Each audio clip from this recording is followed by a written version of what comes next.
Everyone, welcome to my YouTube channel English literature zone. आज के video में हम लोग मॉडर्न यूरोपियन ड्रामा, जो कि मतलब बहुत सारी यूनिवर्सिटीज़ के लिए काफ़ी इंपॉर्टेंट टॉपिक है, उसके बारे में डिस्कस करेंगे।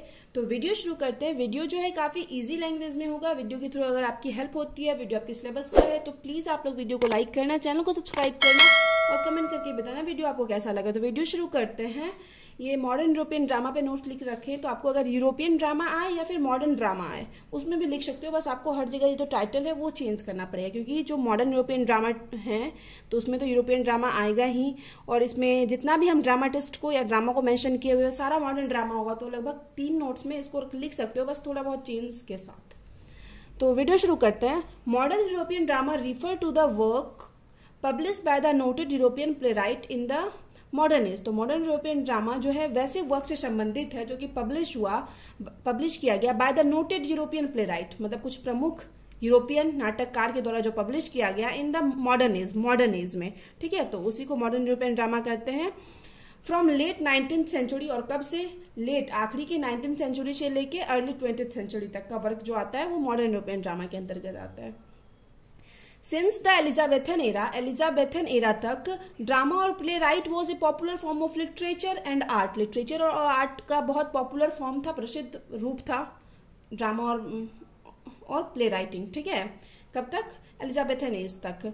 बट ओवर द ईयर, लेकिन कुछ वर्षों में क्या हुआ? Change in social and political atmosphere, मतलब जो बदलाव आया सामाजिक और राजनीतिक वातावरण एटमोस्फेयर में, brought many modification in the genre of drama. तो इस वजह से ड्रामा के जॉनरे इट मीन्स शैली में भी बहुत सारा परिवर्तन आया।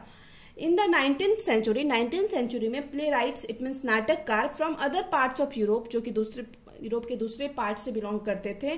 फॉर एग्जाम्पल जैसे कि नॉर्वेजियन एंड जर्मन जो नाटककार होते थे, ड्रामाटिस्ट होते थे, brought a new flavour to the contemporary theatre work.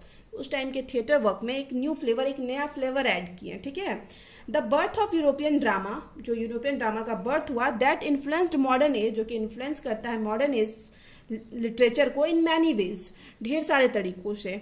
Since the basic of European drama, और तब तक क्या था कि यूरोपियन ड्रामा का जो बेसिक था, आधार था, वह सोशल एंड पॉलिटिकल थीम, सामाजिक और राजनीतिक थीम ही होता था।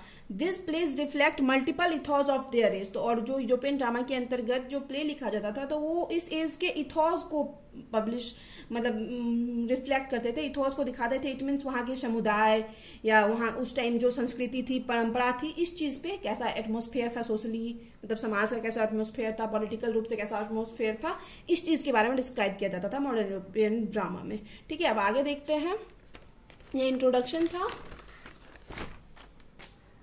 अब आगे है impact of industrialization, it means औद्योगिकरण का प्रभाव इन द मॉडर्न सोसाइटी में industrialization brought along a wave of change. मतलब इंडस्ट्रियलाइजेशन इट मीन्स औद्योगिकरण की वजह से एक वेव, एक धारा प्रभाव हुई बदलाव की। ठीक है, मतलब बहुत ज्यादा बदलाव आया in the lives of the people living in Europe, जो लोग रहते थे यूरोप में उनकी लाइफ में भी बहुत ज्यादा बदलाव आया। The modern as Shaw rapid growth of big cities. इस टाइम क्या हुआ? मॉडर्न एज में रैपिड, बहुत तेज ग्रोथ हुआ बिग सिटीज यानी बड़े शहरों का। कैपिटलिज्म आया। कैपिटलिज्म इट मीन्स एक तरह से पूंजीवाद आया। इट मीन्स जो बड़ी बड़ी कंपनियां थी ना, वो अब स्टेट के अंदर नहीं थी, वो व्यक्तिगत हाथों में दी गई थी, व्यक्तिगत मालिक बना दिया गया था किसी स्पेशल आदमी को। डिकोलोनाइजेशन, उपनिवेशवाद आया। जेंडर सेंसिबिलिटी, 2 वर्ल्ड वॉर भी हुआ इंडस्ट्रियलाइजेशन की वजह से। And so the shift in world economic power, और वर्ल्ड के इकोनॉमिक आर्थिक पावर में भी बहुत बड़ा बदलाव आया इंडस्ट्रियलाइजेशन की वजह से। अब आगे है impact of first world war. First world war का भी लिटरेचर पे असर पड़ा। जैसे between 15th and 19th century, 15th से 19th सेंचुरी के बीच Europe was the centre of power in the world political and economic front. तो यूरोप जो है ना, पावर का एक सेंटर था दुनिया के। यूरोप दुनिया के कौन से राजनीतिक और आर्थिक फ्रंट मोर्चों पर सत्ता का एक केंद्र था। ठीक है, 15वीं से 19वीं शताब्दी तक। It was this multinational power sharing that led to first world war in 1914।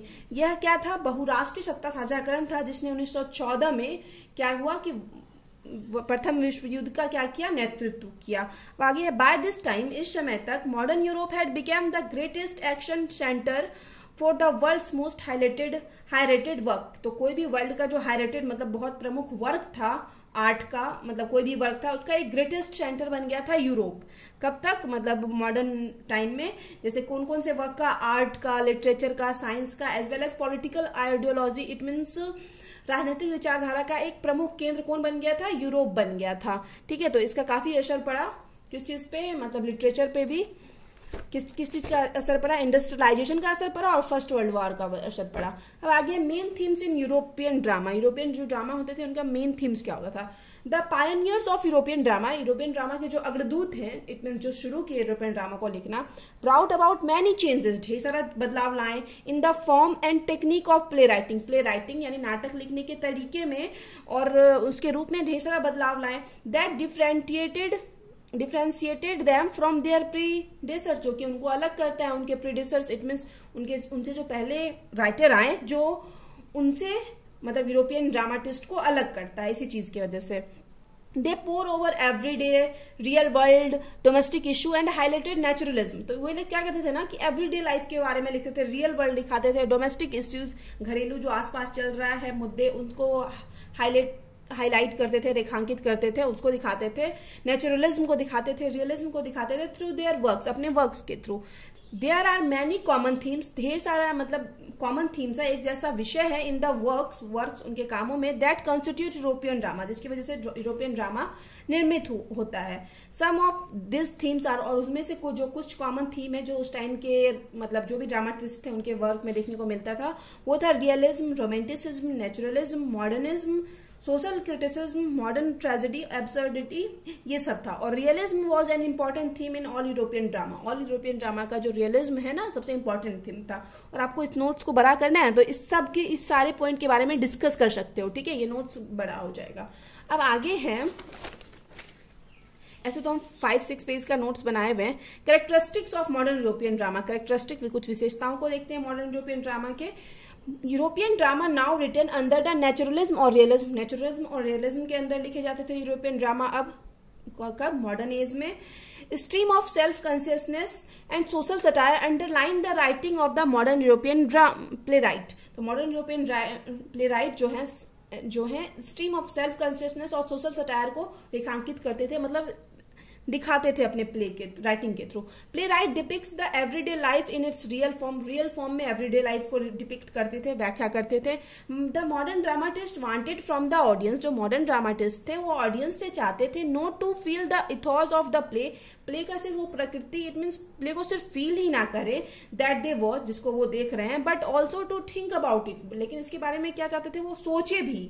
It even after they leave the theatre, मतलब थिएटर से जाने के बाद भी उस प्ले के बारे में सोचे, ऐसा प्ले उस time modern dramatist, European dramatist लिखना चाहते थे। इन द मॉडर्न एज में playwright began to experiment with their content. Playwright क्या करने लगे, अपने कंटेंट के साथ एक्सपेरिमेंट करना शुरू किया। After being inspired by the changing social political tests around them, तो मतलब जो सोशल, सामाजिक और राजनीतिक परिवर्तन आ रहा था उनके चारों ओर, तो उस चीज से इंस्पायर्ड होके अपने कंटेंट के साथ जो मॉडर्न ड्रामाटिस्ट थे, प्ले राइट नाटककार थे, वो अपने कंटेंट के साथ एक्सपेरिमेंट किए, मतलब उसमें नया नया चीज लाए।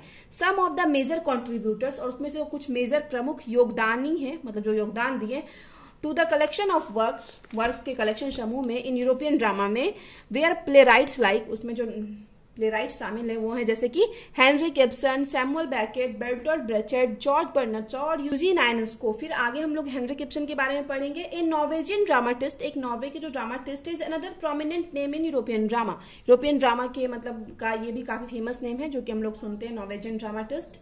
In fact most of the important themes that dominate in the literature of modern times, मतलब जो हम लोग को मॉडर्न टाइम्स के लिटरेचर में देखने को मिलता है, जो भी विषय are inspired by the works of Henry Gibson, वो हेनरी गिब्सन के वर्क से इंस्पायर होकर देखने को मिलता है। मतलब हेनरी गिब्सन अपने वर्क से में यूज किए उन सब थीम का, उसके बाद और भी ऑथर यूज करने लगे। He is credited for bringing social problem drama, मतलब उनको क्रेडिट दिया जाता है, श्रेय दिया जाता है कि वो क्या लाए, सोशल प्रॉब्लम लाए ड्रामा में, to the foremost through his play. ज्यादातर जो मतलब हम लोग को उनके प्ले में देखने को मिलता है, किस किस प्ले में, सच है जैसे कि ए डॉल्स हाउस में, पिलर्स ऑफ सोसाइटी में, an enemy of the people में, तो हम लोग को इसमें क्या देखने को मिलता है, सोशल प्रॉब्लम देखने को मिलता है। अब है his works falls under the theme of naturalism और रियलिज्म, उनका वर्क जो है रियलिज्म और नेचुरलिज्म के थीम के अंदर, विषय के अंदर आता है। European drama became natural, European drama जो है क्या बन जाता है, नेचुरल होता है, बन जाता है, घरेलू एंड रियल, वास्तविक बन जाता है through the work of Henry Ibsen, Henry Ibsen के वर्क के जरिए। अब आगे हम लोग सैमुअल बेकेट के बारे में पढ़ेंगे। Samuel Beckett was the Pioneer of the theatre of absurd, theatre of absurd जो है उसके पायनियर, इट मीन्स अग्रदूत के रूप में जाने जाते हैं इन यूरोपियन ड्रामा में।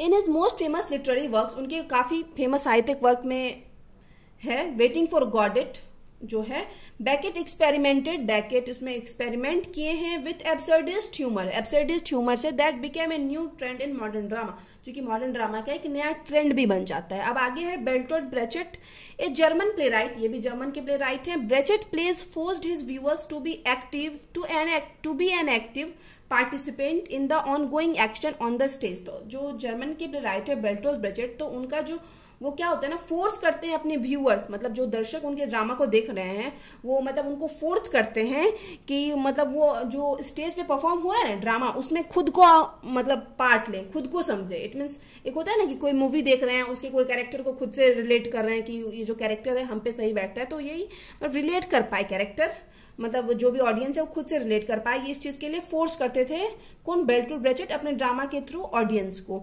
इन हिज प्लेज, उनके प्लेज में जैसे कि सच है, जैसे कि लाइफ ऑफ गलेलियो में, the good woman of Setzuan and Don Juan में, Brecht used his famous distancing effect, Brecht जो है डिस्टेंडिंग इफेक्ट को यूज करते हैं। His plays invited the spectators, इनका जो प्ले होता था वो स्पेक्टर्स, इट मीन दर्शकों को इन्वाइट करता था to question with in and find answer to the problems showcased on the stage, मतलब क्वेश्चन के लिए भी इन्वाइट करता था कि जो दर्शक है उनके माइंड में क्वेश्चन आया और उसका जो आंसर है, जो स्टेज पे ड्रामा चल रहा था, परफॉर्मेंस हो रही थी, उससे ही उनका आंसर मिलता था। अब आगे है George Bernard Shaw, GB Shaw जिनको कहते हैं, an Irish playwright was an also important contributor of European drama, European drama के जो मतलब इंपॉर्टेंट महत्वपूर्ण कंट्रीब्यूटर हैं कौन, Irish playwright George Bernard Shaw भी। His play displayed the opposite of what the audience usually expected, तो जो audience accept करते थे ना कि ऐसा होगा आगे चलकर, तो बिल्कुल उसके अपोजिट होता था उनके प्लेज में। किसके प्लेज में, जॉर्ज बर्नार्ड शॉ के प्लेज में। हिज सैटारिकल अप्रोच, जो उनका मतलब एक सैटारिकल अप्रोच था, व्यंग्यात्मक दृष्टिकोण, and concern about social as well as political problems, जो मतलब सोशल, सामाजिक और राजनीतिक प्रॉब्लम से संबंधित, are well represented in his plays, वो चीज मतलब दिखाई देता है इनके प्लेज में, ठीक है। मतलब सैटारिकल अप्रोच लिखते थे, व्यंग्यात्मक दृष्टिकोण देखने को मिलता है और पॉलिटिकल और सोशल प्रॉब्लम्स भी देखने को मिलता है इनके प्लेज में। जैसे कि कौन कौन से प्लेज में अच्छे से रिप्रेजेंट किया गया इनके प्लेज में, कौन कौन से प्लेज में, arms and the mans, man and the superman, press cutting, Pygmalion और अदर्स, और भी दूसरे हैं। अब आगे है Eugene Ionesco, Ionesco was a Romanian French playwright, Ionesco जो है फ्रेंच रोमानियन प्ले राइट है, ठीक है। Who wrote mostly in French, जो मुख्यतः फ्रेंच में लिखते थे, and one of the foremost figure of French avant garde theatre, और फ्रेंच एवेंट ग्रेड थिएटर की काफी फेमस मतलब फिगर के रूप में भी जाने जाते हैं। अब ये फ्रेंच एवेंट ग्रेड थिएटर को हम लोग एक्सपेरिमेंटल थिएटर भी कहा जाता था इन 20th सेंचुरी के time. The killer, rhinoceros, the chair are his famous works, ये सब जो है इनका काफी फेमस वर्क्स है, द किलर्स, राइनासोरस और द चेयर।